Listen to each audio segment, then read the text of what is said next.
그때 사실 1억 빚이 있었는데 한 1년 반 정도 만에 빚을 다 갚았어요. 그리고 빚을 다 갚은 것뿐만 아니라 1년 반 만에 통장 잔고에 1억이 생겼습니다. 그래서 그걸로 사실 결혼도 하고 1억 정도 빚이 있었어요. 불과 한 6, 7년 전 그 정도였는데 그때 제가 직장에서 정말 열심히 일하고 있었고 뭐 나름 또 뭐 취미 생활도 하고 즐거운 삶을 살았지만 살다가 한 번씩 오는 현타라고 해야 되나? 음, 그때 제가 이제 은행 계좌 빚이 정확히 딱 1억 정도 있었는데 뭐 대학교 때부터 이제 등록금 스스로 벌어서 다니고 뭐 하여튼 뭐 그렇게 다니고 대학원까지 열심히 공부를 하다 보니 1억 정도 있더라고요. 그래서 뭐 또 취업을 해서 돈을 버니까 또 쓰게 되고 하다가도 대출 계좌를 조회를 해보면 현타가 오더라고요. 근데 이렇게 살아도 되나? 언제 다 갚지? 뭐 월급 받아서 열심히 갚아도 오래 걸리잖아요. 근데 또 안 쓸 수는 없고 쓰는 걸 최소한으로 줄여도 갚는 데도 한계가 있고 이거 언제 갚지? 뭐 결혼도 해야 되고 남들처럼 뭐 생활을 해야 될 텐데 답이 안 나오더라고요. 그래서 그때 느꼈던 얘기 또 생각들 한번 정리를 해보고자 합니다. 당시에 사실 월급이 적지는 않았어요. 뭐 제가 또 대학원까지 다니고 취직을 했는데 그렇다고 해도 이제 부모님 용돈도 좀 드리고 뭐 세금 떼고 또 받는 또 월급 그리고 또 생활비 하고 뭐 하면 이제 돈을 모으기는커녕 이제 빚도 갚기 쉽지 않았죠. 몇 년 정도 걸릴지 알 수 없는 상황이었는데 다행히 결론부터 말씀드린 그 이후에는 잘 풀려서 지금은 이제 조기 은퇴를 해도 될 정도라고 생각이 됩니다. 뭐 엄청나게 많은 부는 아니지만 그래도 당시에 이제 현타 그렇게 느끼면서 살았을 때 생각하면 많이 나아진 거죠.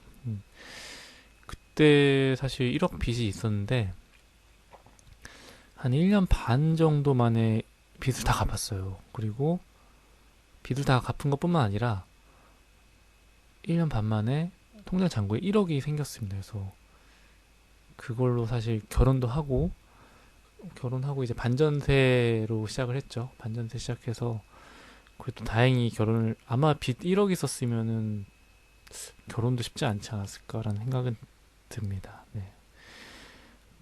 그리고 그때 사실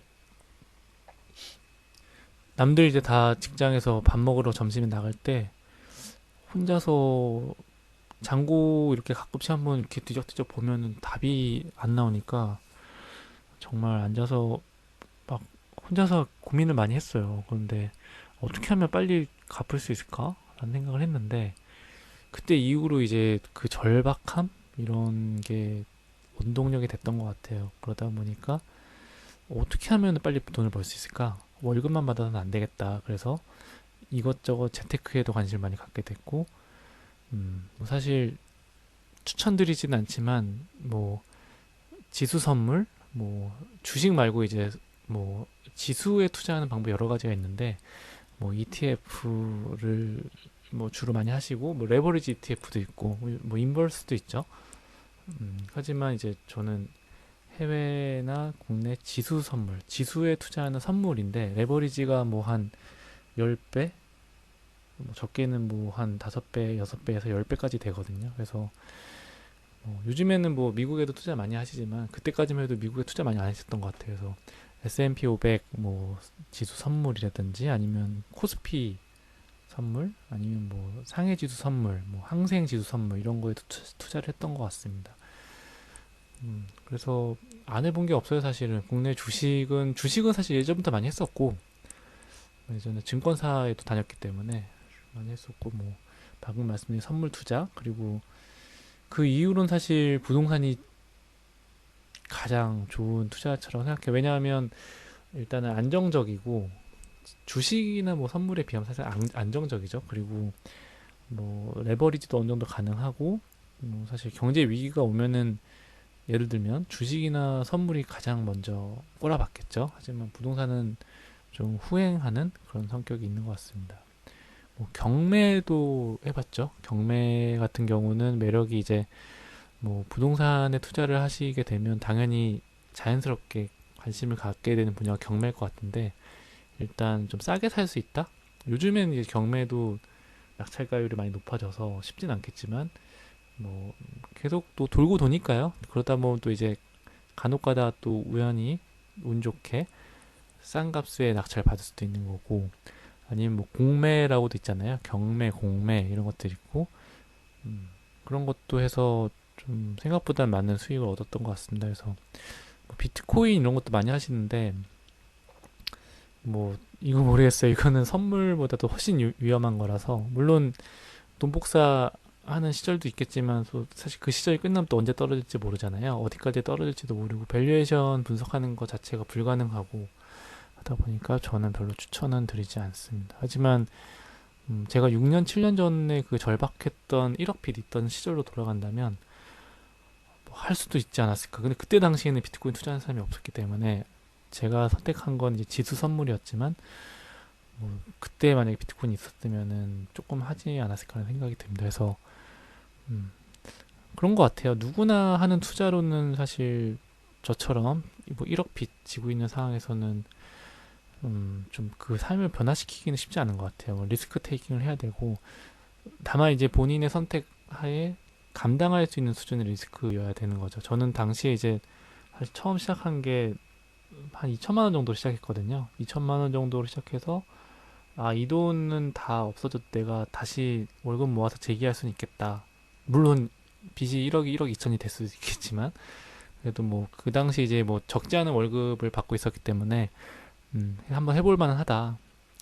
업사이드 포텐셜이 크기 때문에 어느 정도 내가 다운사이드 리스크를 부담할 수 있을 것 같다 이런 생각을 했습니다. 그래서 다행히도 1억 빚을 다 갚고 지금은 이제 결혼도 하고 뭐 제가 원하던 삶을 살고 있습니다. 그래서 음, 결론은 결론이라고 하기 좀 그런데, 이게 좀 제 첫 유튜브다 보니까 음, 다양한 투자 자산에 관심을 갖는 게 가장 중요한 것 같아요. 뭐 물론 회사에서 열심히 일해서 뭐 임원 달고 나는 뭐, 뭐 월급으로 살 수 있어 이러신 분은 상관없겠지만, 저처럼 막 1억 빚 있고 이러신 분들은 일단은 다양한 투자 자산에 관심을 갖고, 아 이런 것도 있구나, 뭐 비트코인이라도 일단 관심을 갖는 거는 가능하잖아요. 아 시세가 이렇게 변하는구나, 아 이거 위험하구나, 이거 하면 안 되겠구나, 예를 들면 그리고 본인한테 잘 맞는 투자가 있어요. 저도 이제 사실 예전에 막 유가에도 투자를 해본 적이 있었고, 뭐 경매, 부동산, 뭐 선물, 지수 선물, 그 주식, 국내 뭐 주식, 뭐 비트코인도 투자를 해봤고, 다 해봤, 다 해본 건 아니지만 하여튼 많이 해봤어요. 많이 해봤는데 저한테 잘 맞는 게 있더라고요. 네. 뭐 물론 사업이 맞는 분도 계실 거고 유튜브가 맞는 분들도 계시겠지만, 저는 경험상 뭐 해외 지수 선물이 가장 잘 맞았습니다. 그리고 뭐 누구나 가능한 또 부동산.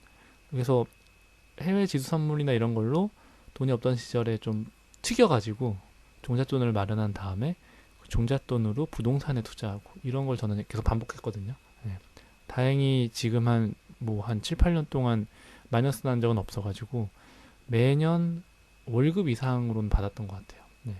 그러니까 연봉 이상의 주식 선물 수익률이 나왔던 것 같아서 다행히 그 돈을 다시 또 부동산에다가 다시 넣고 계속 반복하는, 약간 심사임당이 유명한 유튜버신데 유튜브로 얻는 수익이 불안정하다고 얼마 전에 뭐 빌딩 사셨다고 하시던데, 그게 약간 부동산의 장점인 것 같아요. 유동성도 어느 정도 확보가 되면서, 유동성을 이제 주식보단 떨어지지만 아파트나 이제 뭐 주요 핵심지에 뭐 상가나 뭐 이런 것 좀 유동성이 좀 확보가 된다고 치면, 유동성이 아주 없지는 않으면서 안정성이 아주 뛰어난 그런 투자 자산인 것 같습니다. 레버리지도 어느 정도 가능하고, 요즘에 이제 LTV니 DSR이나 이런 규제가 계속 생기지만, 그렇다고 하더라도 규제는 계속 돌고 도는 거니까요. 그래서 어, 그 당시 1억 빚 있던 절박함이 생각나서 한번 조심스럽게 유튜브 한번 올려보았습니다. 네, 감사합니다.